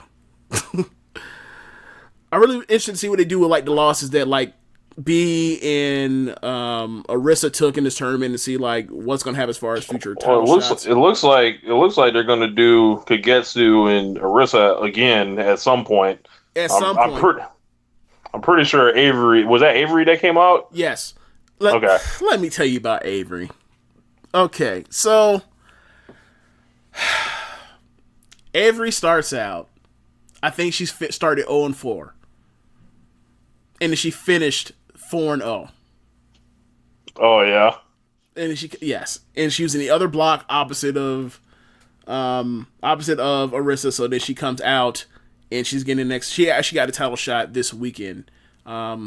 I don't have those spoilers on whatever, but like I'm pretty sure she lost. But it's just like I'm so sick and tired of these round robin tournaments of motherfucking coming from behind to be a spoiler for somebody. Like when she beat Tam, I think the second to last show of the tournament, to where now everybody in the blue block or the red block was 4-3. Everybody named Mom was 4-3. I was just like, see, this is that Yano John Moxley fucking loss right here. It's like, we don't give you the L because fuck you, and we didn't really, it's really hard to book a tournament, so sorry, hold this L. Right. It's just like, hey man, like I don't know what they're supposed to do with this one. What am I supposed to do? Like, Tam beats Hazuki, and she had to lead, and it's like, nah, come back to the pack. Come back. It's like, oh, God damn it. God damn it. But yeah, I mean, just a really good tournament, and I guess you guys, putting your email address and then go watch some of this wrestling. I'll come up with the recommendation list. I might have to go back and maybe do a couple of sentences on each match that I thought was really impressive. Like, it's kind of funny because the best match, after, I don't know if you saw after the trophy presentation, whatever else, but like, best match was what I thought was best match. Like, they ended up giving the best match award to Jungle versus Kagetsu. I thought it was the best match of the tournament. They said they get the most outstanding tournament performance to Tam because she was so consistent. And then best technique they gave to Azumi, and then the crowd popped because Azumi won. It's like, yeah, she walked in there like, hey, like she was so happy. Yeah, I mean that's probably the person that actually ended up like if you say, all right, who came out better than they were as far as like somebody's future outlook or future prospects after this, it's probably Azumi, because I mean you saw that documentary. It's like, and then you look at the win-loss record between like her and Starlight. Like, Starlight is the star. Like, she is the person that's supposed to job to Starlight, because Starlight will be the one that's the star in 5 years or whatever else. And like Azumi got in here, the crowd was super happy that she was in it. She was great in this thing. I saw someone wrestling omakase, so like Ashley pondered if she was the greatest 16-year-old wrestler of all time, which is like I don't know. I mean, sure, I don't know any other 16-year-old that's this cold, but like I have small reference for this. 16-year-old, any 16-year-old wrestlers y'all know about.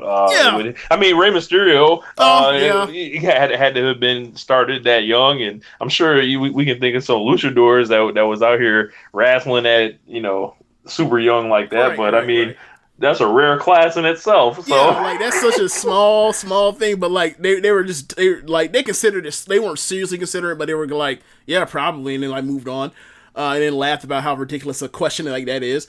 But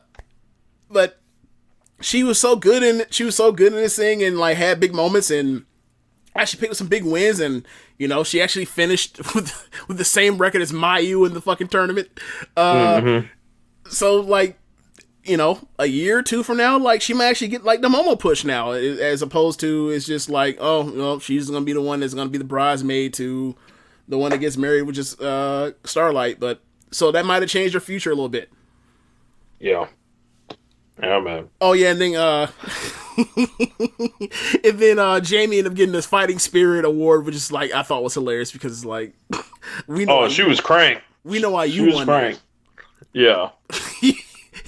Like, if some were to be negative about Jamie, to be like, no, she won that because she shot on those girls. It's like real fighting spirit. Yeah. Yeah, man. Anything else you want to add? I think that's got my pretty much my. I think that's it, man. Where I'm going to say it again. Twitter, please don't lose your damn minds this week, and try to enjoy all the wrestling that you see this week.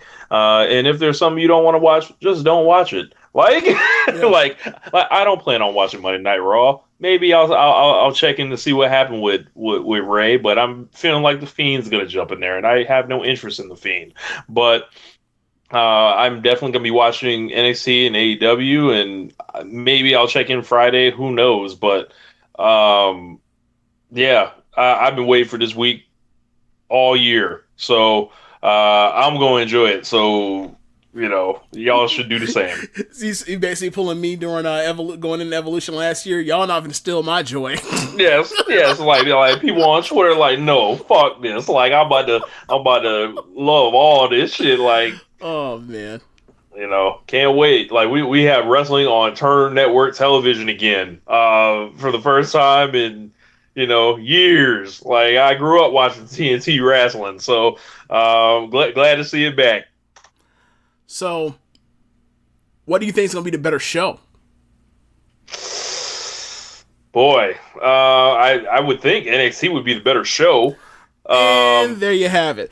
That's the end of the show. We'll be sure to rate us on whatever app you're using to listen to. Tell the folks about the Social Suplex Podcast Network. Be sure to check out our friends at Powerslam.tv, the sponsor for the show. If you're a fan of independent pro wrestling, they have over 5,000 hours of footage from all over the world. You can use the code Social Suplex to get your free month's trial. Don't forget to visit ProWrestlingTees.com/Social Suplex and pick up some official Social Suplex Network merchandise. Be sure to check out the other shows on the Social Suplex Network. On Sundays, we have this show, One Nation Radio. On Tuesdays or Mondays, we have Keepin It Strong Style. On Wednesdays, we have the Ricky and Clive Wrestling Podcast. Sorry. Every other Wednesday, we have Grown Men Watch This Shit. On Thursdays, we have Get in the Ring. Or is that Fridays, Rich? Thursdays, we have Get in the Ring. And then on Saturdays, we have All Things Elite. Thanks for listening. Peace.